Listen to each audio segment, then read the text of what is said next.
Hi எல்லாருக்கும் வணக்கம். நம்ம சின்ன மருமகள் சீரியலில் தமிழ்ச்செல்வியும் சேதுவும் ஒன்றா சேர்ந்து சக்தியை உயிரோடு மீட்டு கோர்ட்டுக்கு கூட்டிகிட்டு வராங்க. சக்தியை மீட்கிறதுக்காகவே நம்ம தமிழ்ச்செல்வியும் சேதுவும் ஒன்றா சேர்றாங்க. எப்படி தெரிஞ்சுக்கிறதுக்கு இந்த வீடியோவுக்கு ஒரு லைக் போட்டுக்கோங்க. ஸோ பார்த்திங்கன்னா நம்ம தமிழ்ச்செல்வி சக்தியோட காலில் கண்டிப்பாக பித்த வெடிப்பே கிடையாது, அது சக்தியாகவே இருக்கிறதுக்கு வாய்ப்பே இல்லை அப்படின்னு சொன்னதுலேருந்து தான் இந்த ரிப்போர்ட்ஸ் எல்லாம் பார்த்து ஃபோட்டோ பிடிக்கும்போது ரவி ப்ரொஃபஸர் வந்து எல்லாத்தையுமே அழிச்சிட்டாரு, அவர் என்கிட்ட இந்த இடத்த விட்டு வெளியே போ அப்படின்னு கண்டிச்சாரு அப்படின்னு நம்ம தமிழ்ச்செல்வி சொன்னதை கேட்டு சேது, கருப்பண்ணா, நடேசன் 3 பேரும் ஒன்றா சேர்ந்து சக்தி இறந்து போனதாக சொன்ன அந்த செங்கல் சூளைக்கு போகிறதுக்கு முடிவு பண்ணுறாங்க. ஆனால் சேது ரவிக்கு கால் பண்ணி இதே மாதிரி இன்னொரு பாடி அனுப்புகிறோம், அது இவரோட உடம்பு தான் அப்படின்னு நீங்கள் ரிப்போர்ட் கொடுக்கணும் அப்படின்னு டாக்டர் ரவி ப்ரொஃபஸருக்கு சேது கால் பண்ணதுனால அந்த ரவி ப்ரொஃபஸர் கொஞ்சம் உஷாராயிடுறாரு. நேராக அந்த நீதிமானுக்கு கால் பண்ணி இப்படி சேதுன்னு ஒருத்தர் கால் பண்ணி இந்த மாதிரி ஒரு ரிப்போர்ட் கேட்டார், நீங்கள் சொல்லி தான் நான் சக்தியோட ரிப்போர்ட்டையே மாற்றி கொடுத்தேன், இப்போ எனக்கு மறுபடியும் இந்த மாதிரி ஒரு பிளாங்க் கால்ஸ்லாம் வருது, இந்த விஷயத்தில் நான் மாட்டிக்க கூடாது, ஏதாவது வழி பண்ணுங்க அப்படின்னு ரவி ப்ரொஃபஸர் நீதிமானுக்கு கால் பண்ண நீதிமான் பார்த்தீங்கன்னா அப்போ இந்த விஷயம் லீக் ஆகிருக்கு, நீங்கள் உடனே சக்தி நம்ம வச்சுருக்கோம் பார்த்தீங்களா அந்த செங்கசோலைக்கு வந்துருங்க அப்படின்னு ப்ரொஃபஸர் ரவியையும் நீதிமான் வர சொல்லிடுறாரு. இப்போ பார்த்தீங்கன்னா நீதிமான் ரவி 2 பேரும் ஒன்றா சேர்ந்து சக்தியை அடைச்சி வச்சுருக்காங்கல்ல அந்த செங்கசூளையிலேருந்து சக்தியை கூட்டிக்கிட்டு அவங்களுடைய குடோனுக்கு போயிடுறாங்க.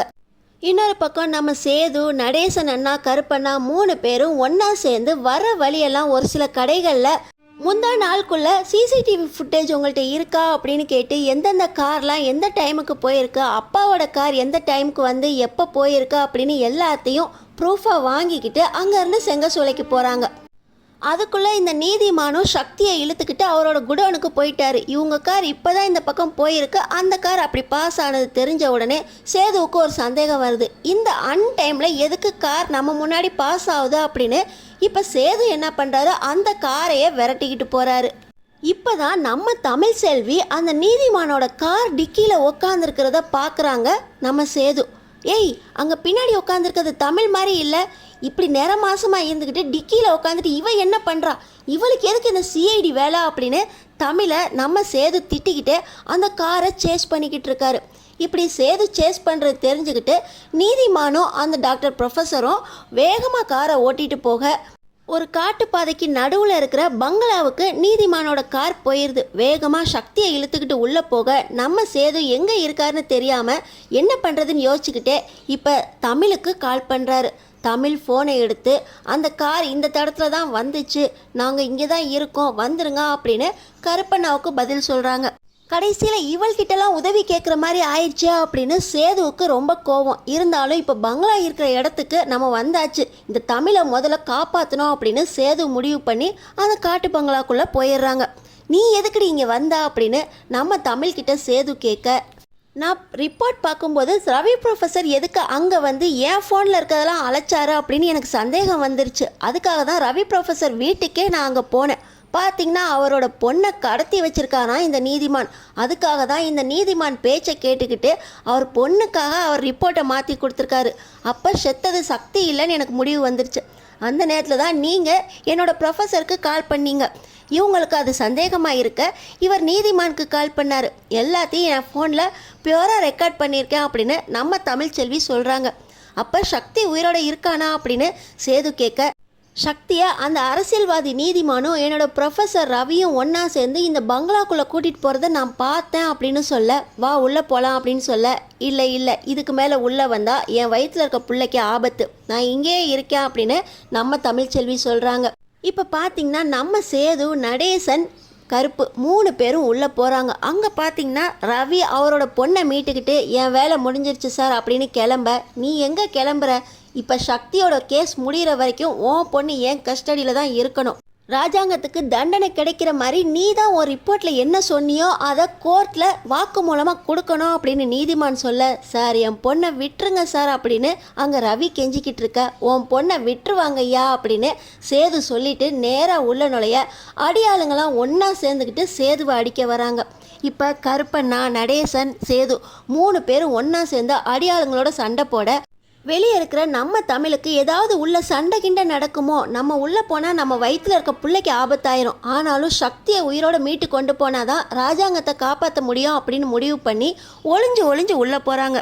அங்கே பார்த்தீங்கன்னா அடியாளுங்க சக்தியை இழுத்துக்கிட்டு போய் இன்னொரு ரூமில் அடைக்க போக நம்ம தமிழ் சக்தியை எந்த ரூமுக்கு கொண்டு போனாங்களோ அங்கே வந்து சக்தியை வெளியே கூட்டு வந்துடுறாங்க. அடியாளுங்க இங்கே நம்ம சேதுவோட சண்டை போட்டுக்கிட்டு இருக்க இன்னொரு பக்கம் தான் பொண்ணை காப்பாற்றினா போதும் அப்படின்னு ரவி தன்னோட பொண்ணை கூட்டிக்கிட்டு வெளியே வர, அந்த நேரத்தில் நம்ம தமிழ் சக்தியையும் கூட்டிக்கிட்டு நம்ம கோர்ட்டுக்கு போகணும். இன்றைக்கி ஜட்ஜ்மெண்ட் டே சார், நீங்கள் வந்து கண்டிப்பாக எங்கள் ராஜாங்க மாமாவுக்கு ஏத்தாப்பில் வாக்குமூலம் கொடுக்கணும். உங்கள் பொண்ணை தான் மீட்டாச்சுல அப்படின்னு நம்ம தமிழ் சொல்ல, என்னை மன்னிச்சிரு தமிழ், ராஜாங்க ஐயா ஊருக்கே எவ்வளவோ நல்லது பண்ணியிருக்காங்க, ஆனால் அவருக்கு எதிராக இப்படி ஒரு ரிப்போர்ட் கொடுக்க வேண்டியதாகி போச்சு. என் பொண்ணை காப்பாற்றணும் இல்லையா, ஆனால் இப்போ என் பொண்ணை மீட்டுட்டேன், கண்டிப்பாக ராஜாங்க ஐயா வெளியே வர்றதுக்கு என்னால் என்ன முடியுமோ எல்லா உதவியும் செய்கிறேன் அப்படின்னு சொல்லி இப்போ ராஜாங்க ஐயாவை காப்பாற்றுறதுக்காக நம்ம சேது சக்தியை கூட்டிக்கிட்டு டாக்டர் ப்ரொஃபஸர் ரவியோட கோர்ட்டுக்கு போயிடுறாங்க. இன்னொரு பக்கம் அடியாட்கள் எல்லாத்தையுமே அடிச்சு போடுற நம்ம சேது நீதிமான கைதி போல அடைச்சு அவங்க காரில் வச்சு இவரும் கோர்ட்டுக்கு வராரு. இப்போ பார்த்தீங்கன்னா கோர்ட்டில் தாமஸோட சேர்ந்து நீங்கள் தான் சக்தியை கொலை பண்ணியிருக்கீங்க, தாமஸ் அப்ரூவர் ஆனதுனால நீங்கள் கொலை பண்ணது வெளியே வந்துருச்சு, நீங்கள் ஒத்துக்கிறீங்களா அப்படின்னு ஜட்ஜி கேட்க, நான் இந்த கொலையை பண்ணவே இல்லை, எனக்கும் இந்த கேஸுக்கும் எந்த ஒரு சம்மந்தமும் இல்லை அப்படின்னு ராஜாங்க சொன்னாலும் கோர்ட் நம்ப மாட்டேங்கிறாங்க.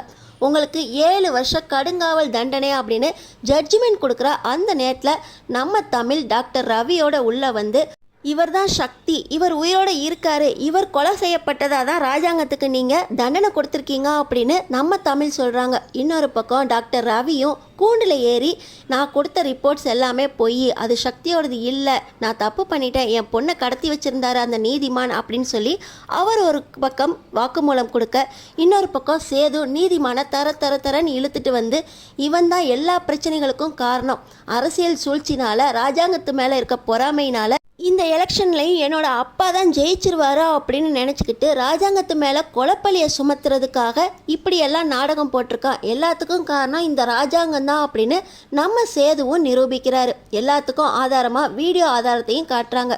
இன்னொரு பக்கம் அரை மயக்கத்தில் இருக்க சக்தியும், நான் தான் சக்தி, அங்கே ராஜாங்க வந்தது உண்மைதான், ஆனால் இந்த தாமஸ் என்னை அடின்னு அடித்து போட்டு ராஜாங்கத்து மேலே பழிய போடுறதுக்காகவே என்னை கொலை செய்கிறதுக்கு திட்டம் போட்டாங்க, ஆனாலும் நான் தப்பிச்சு போனதுனால அந்த இடத்துல வேறு பணத்தை போட்டாங்க, இப்போ அந்த பணம்தான் சக்தின்னு நிரூபிக்கப்பட்டதுனால இந்த நேரத்தில் நான் மாட்டிக்கிட்டேனே, என்னை இந்த நேரத்தில் கொலை பண்ண வேண்டாமேன்னு என்னை குடோனில் அடைச்சி வச்சுருந்தாங்க, இவங்க தான் என்னை மீட்டாங்க அப்படின்னு எல்லாத்தையும் சொல்கிறாங்க. இப்போ நம்ம ராஜாங்கம் மேலே எந்த தப்பும் இல்லை, எல்லாத்துக்கும் நீதிமான் தான் காரணம் அப்படின்னு ப்ரூவ் ஆகுது. இன்னொரு பக்கம் இந்த ஈஸ்வரி, சித்ரா, ஐஸ்வர்யா 3 பேருக்குமே பக்குன்னு ஆயிடுது. இந்த நீதிமான் பேச்சை கேட்டு சக்தி செத்து போனதாக நம்மளும் நம்பிட்டோம், அவனை இவங்க அடைச்சி வச்சுட்டு சக்தி செத்து போயிட்டான், அதை கொலை செஞ்சது ராஜாங்கம் தான் அப்படின்னு ஊரையே திசை திருப்பியிருக்காங்க. இவனை கொலை செஞ்சிருந்தாலாவது ராஜாங்கத்து மேலே இருக்க கேஸை இன்னும் நம்ம இழுக்கலாம். இந்த ராஜாங்கமும் இப்போ வெளியே வந்துடுவாரே, ஒரு 10 வருஷம் ஜெயிலில் இருந்தால் இந்த வீடே நம்ம பக்கம் வந்துடும் நினச்சோம், இப்படி இவர் வெளியே வந்துட்டார்னா நம்ம கதி அதோ கதி தான் அப்படின்னு ஈஸ்வரி புலம்ப ஆரம்பிச்சிட்டாங்க. இந்த கோர்ட்டு பார்த்திங்கன்னா, ராஜாங்க ஐயா இந்த கோர்ட் உங்கள்கிட்ட மன்னிப்பு கேட்டுக்குது, இந்த நீதிமான் பற்றின விசாரணை இன்னொரு நாள் தள்ளி போடப்படுகிறது அப்படின்னு தீர்ப்பு போட நம்ம ராஜாங்கம் வெளியே வந்தது யாருக்கெல்லாம் பிடிச்சிருக்கு. நம்ம ராஜாங்கம் ரிலீவ் ஆகிறதுக்காகவே நம்ம சேதுவும் தமிழும் ஒன்றா சேர்ந்து இந்த மீட்பு பணியில் ஈடுபட்டது யாருக்கெல்லாம் பிடிச்சிருக்கோ நம்ம சேனலுக்கு சப்ஸ்கிரைப் பண்ணி தொடர்ந்து பாருங்கள்.